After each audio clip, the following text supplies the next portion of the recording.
I've been in Tent City now since August of last summer. It's August of 2004, so just about 9 months. I've been at Tent City for 3 months. I've been at Tent City 4 since it started. I was initially in the pre-meetings that started Tent City 4. I've been at Tent City 3. I was one of them that negotiated the contract that now Tent City 3 runs under with the city of Seattle. Story-wise, I'd been working for the last 8 years for a high-tech computer firm over in Totem Lake, and they'd had several waves of preliminary layoffs prior to 2 years ago, February, when they finally totally closed down their entire Washington State operation, let around 400 people go, and offshored everything over to either Haifa, Israel, or Ottawa, Canada. Oh, no, I actually come from St. Paul, Minnesota. I was married twice. I've got 8 children. I spent the better part of a year on unemployment, sending out literally 20, 30 resumes a week.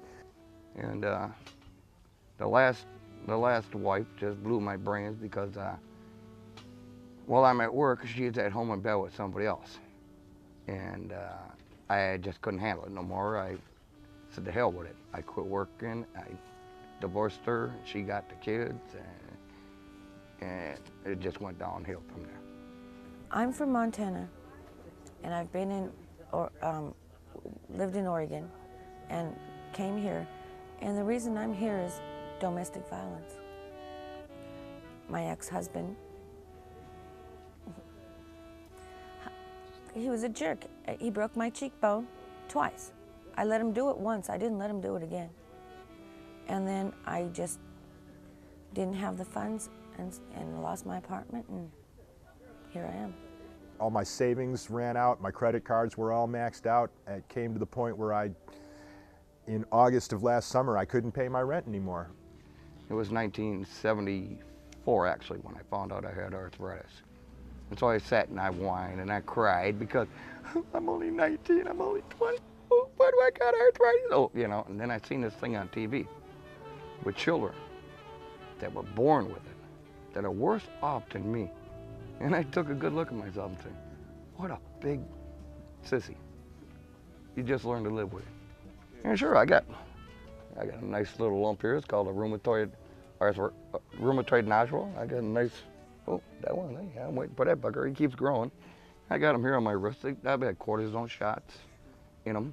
I've had 7 cortisone shots in my shoulders alone, 4 in each knee, 3 in each ankle. I've got it all over. I just can't work because if I do work, I don't move for a week after. Tent City is a moving shelter for up to 100 homeless individuals, men and women, whether that's couples or single individuals, that moves around from site to site, typically every 90 days, sometimes just a little bit more or a little bit less. Tent City 4 is what's unique about it. It's a city inside of a city. We have our own rules, we have our own government. The decisions are made by a vote of the camp members. Simple majority rules. The various jobs are, there's executive committee for starters. Those are the people that are primarily responsible for the day-to-day administration of the camp. My job, I'm on EC now. I'm the boss of the place for a month. There's no staff per se, okay? All of the jobs are handled by residents. 2 to 3 people on kitchen staff, depending on how many people we've got in the camp. 1 to 2 people on donations staff, 1 person on blanket crew, 1 bookkeeper that's responsible for handling all the paperwork on a daily basis. We police ourselves. We have 2 securities on 24 hours a day, at least 2 securities. I hold down the job of community liaison. I handle press relations, press releases, things of that nature.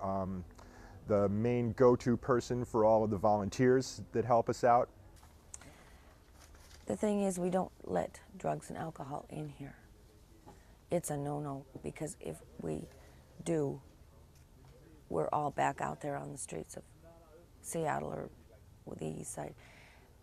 We're very, very careful about screening people Drugs and alcohol, no. Violence, no. We do a sex offender check and we do warrant checks. We make sure they have picture ID. I mean, the minute they come in, before we even give them a place to sleep that night, we call and make sure they don't have warrants and stuff. The vibe, there's a lot of internal support that goes on. Of course, there's a lot of bickering too, but you know, it's, as I said, it's like a family, and I've never seen any family that didn't have a certain degree of disharmony amongst it. You know, it's, you got to remember about the word dysfunction. The word fun is in there, you know? You got the women around here, they want to make pets of everything. I found this little black bunny. I named him, Lucy.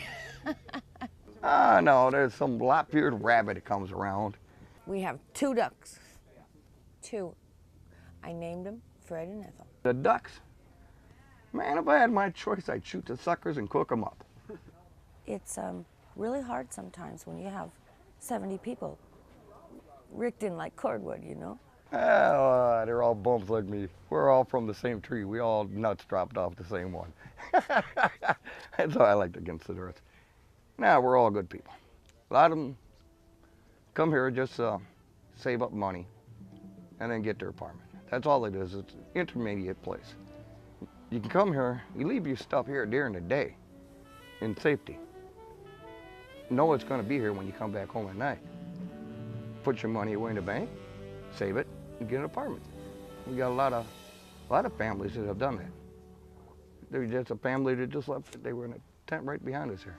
We're just people, you know? It's not like we're doing this because we like it or because it's a desirable thing, but because life has dealt us, in certain cases, some unkind hands. We all have our own story. And some of it's financial, some of it's domestic abuse, some of it's drugs and alcohol, I won't lie. We look out for each other, we take care of each other, and it's a way to help us survive. There's people that have little problems, and we're together, and we're a community. We're a little city here. And we help each other, and we talk to each other, and somebody's upset, cry on my shoulder if you want to.